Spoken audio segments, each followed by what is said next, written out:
First question visible होगा। First question है हमारे पास, charge carrier in the thermocouple are. ठीक है, यहाँ पे बताया है कि थर्मोकपल में जो है किस तरह के चार्ज कैरियर्स होते हैं। ठीक है, ऑप्शन से आपके पास प्रोटॉन, इलेक्ट्रॉन, न्यूट्रॉन या ऑल ऑफ दीज। तो यहाँ से अगर हम बात करें, ऑप्शन नंबर सेकंड जो है हमारी करेक्ट हो जाएगी, क्योंकि थर्मोकपल में हमारे पास जो चार्ज कैरियर होते हैं वो इलेक्ट्रॉन होते हैं। ठीक है, थर्मोकपल की अगर आप बात करेंगे तो थर्मोकपल जो है वो एक आपके पास टेम्परेचर को मेजर करने की डिवाइस होती है। ठीक है, थर्मोकपल क्या है? टेम्परेचर को मेजर करने की एक डिवाइस है, आप सेंसर बोल सकते हैं। ठीक है, ये एक ऐसा इंस्ट्रूमेंट होता है जो पर्टिकुलर पॉइंट पे टेम्परेचर का पता लगा देता है।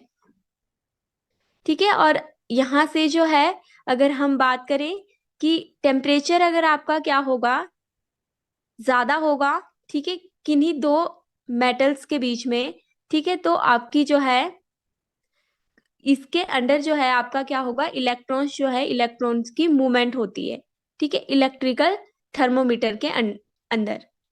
ठीक है, तो यहां से जो है हमारे पास ऑप्शन नंबर सेकंड करेक्ट हो जाएगी।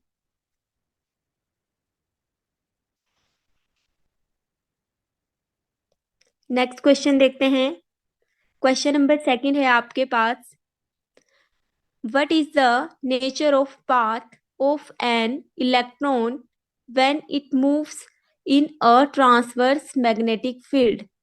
ठीक है, यहाँ पे क्वेश्चन में गिवन है कि कैसा नेचर होगा। ठीक है, नेचर ऑफ पाथ पूछा है किसका? इलेक्ट्रॉन्स जब आपके ट्रांसवर्स मैग्नेटिक फील्ड में मूव करेंगे। ठीक है, तो यहां से आपके पास ऑप्शन है पैराबोला, स्ट्रेट लाइन, सर्कुलर और पैरेलल। ठीक है, तो यहां से अगर हम बात करें, ऑप्शन नंबर थर्ड जो है हमारी करेक्ट ऑप्शन हो जाएगी। यहां से अगर मैग्नेटिक, इसमें अगर हम बात करेंगे कि जो मैग्नेटिक फोर्स जो है, ठीक है, मैग्नेटिक फोर्स जो है वो कैसे कैसे ट्रांसवर्स मैग्नेटिक फील्ड में जो इलेक्ट्रॉन्स है वो किस तरह एक्ट करते हैं, ये आपकी सेंट्रीपिटल फोर्स की तरह एक्ट करेगी। Centripetal force, you have already know that centripetal force जो होती है वो आपकी टूवर्ड्स द सेंटर, ऐसी फोर्स जो हमारी सेंटर की तरफ लगे, टूवर्ड्स दी सेंटर। ठीक है, और टूवर्ड्स दी सेंटर मीन्स आपके पास कैसा पाथ होगा? सर्कुलर पाथ होगा। ठीक है, तो यहां से हम ये कह सकते हैं कि जो हमारे पास मैग्नेटिक फोर्स जो होती है वो सेंट्रीपिटल फोर्स की तरह एक्ट करती है किसी भी चार्ज पार्टिकल में। सो जो चार्ज पार्टिकल होंगे आपके वो कैसे मूव करेंगे? सर्कुलर पाथ में।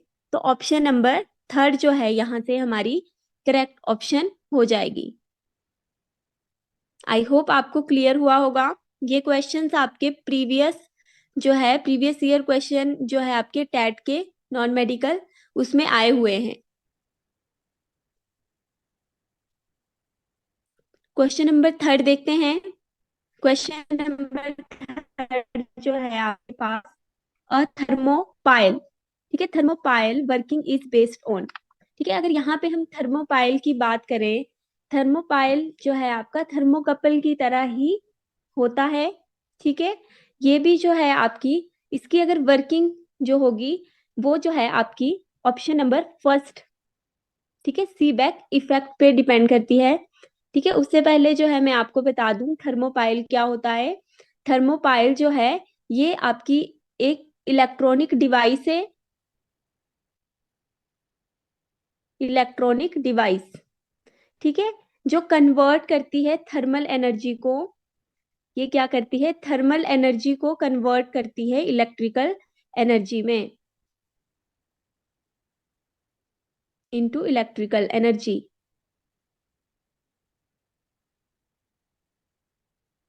ठीक है, और अगर हम यहाँ पे, ये तो हुआ आपका थर्मोपाइल। ठीक है, अब यहाँ पे पूछा है वर्किंग। ठीक है, तो वर्किंग की बात करें अगर, तो ये सीबेक इफेक्ट पे जो है इसका प्रिंसिपल बेस्ड होता है। ठीक है, और आपका सीबेक इफेक्ट होता क्या है? तो सीबेक जो हमारे पास इफेक्ट होगा, अगर उसकी स्टेटमेंट आप देखेंगे तो वो होती है आपके पास कि जो टेम्परेचर डिफरेंस होता है टू डिसिमिलर इलेक्ट्रिक कंडक्टर्स के बीच में, ठीक है। इसमें आपके पास सीबेक इफेक्ट में आपके पास क्या होते हैं, टू डिसिमिलर, ठीक है। डिसिमिलर का मतलब हो गया जो सेम ना हो, ठीक है। डिसिमिलर मेटल्स होती है, ठीक है।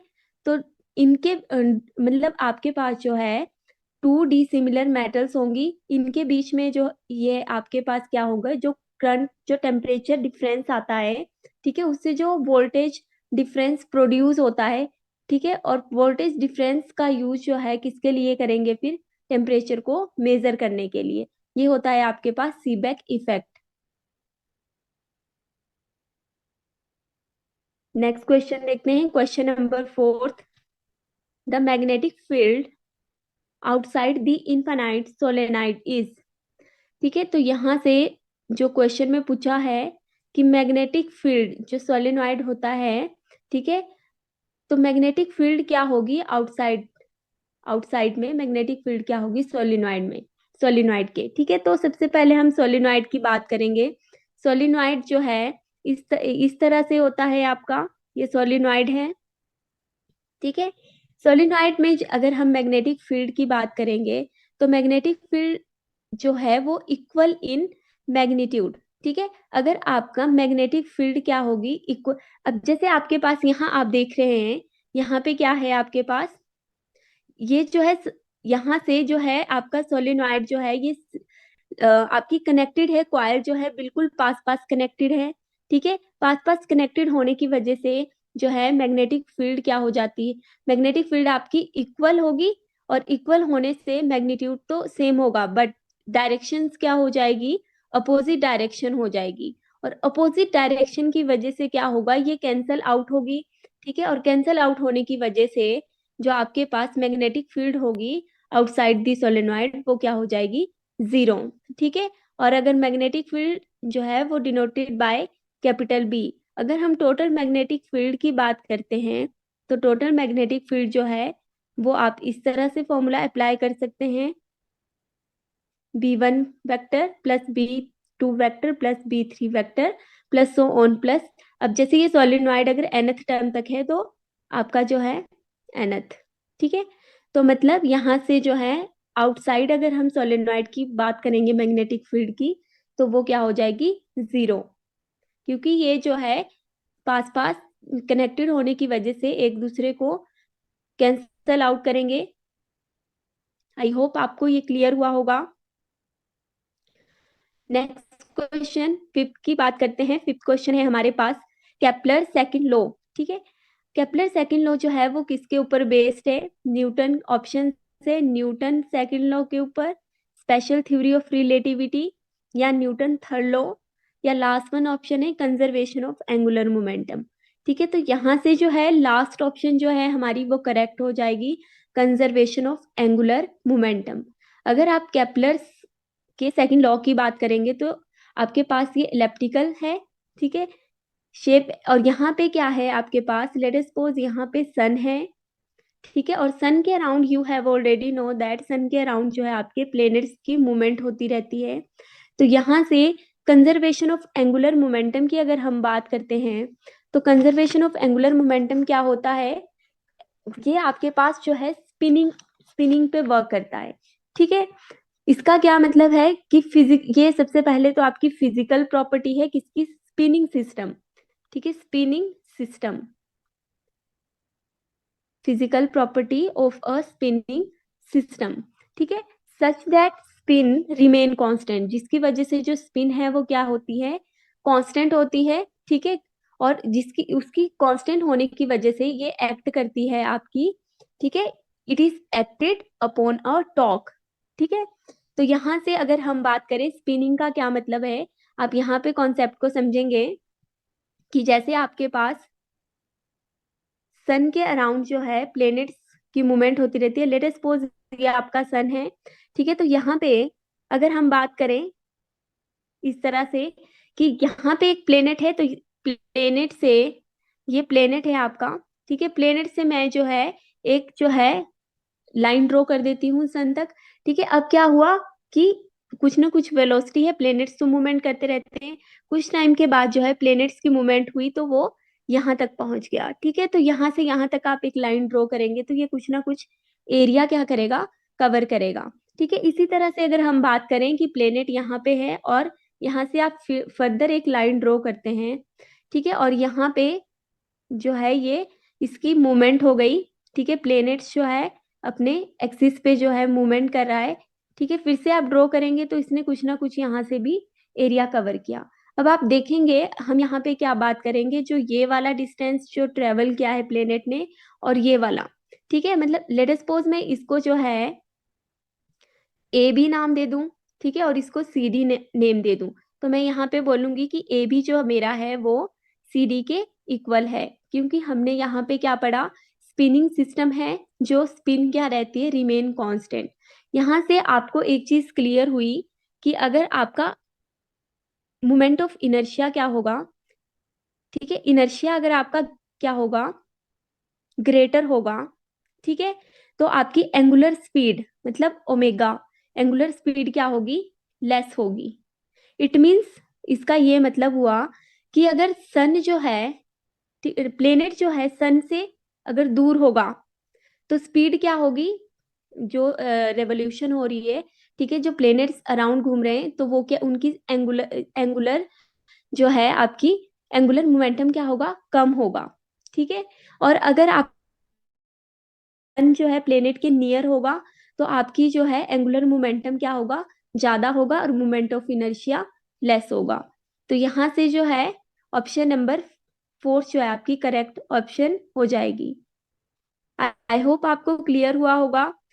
नेक्स्ट क्वेश्चन है हमारे पास, the potential gradient at which the dielectric just gets punctured is called. ठीक है, यहाँ पे पोटेंशियल ग्रेडियंट के बारे में बताया हुआ है। ठीक है, विच द डाइलेक्ट्रिक, ठीक है, जो आपका डाइलेक्ट्रिक, अगर हम यहाँ पे डाइलेक्ट्रिक की बात करें, डाइलेक्ट्रिक जो होता है वो क्या होता है, insulating material, insulating material.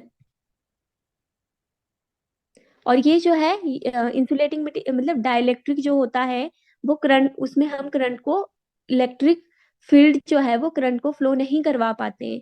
It means insulating है, इंसुलेटिंग क्या होता है, जिसमें हम करंट को पास नहीं करवा सकते। ठीक है, और ये वेरी पुअर कंडक्टर है आपका।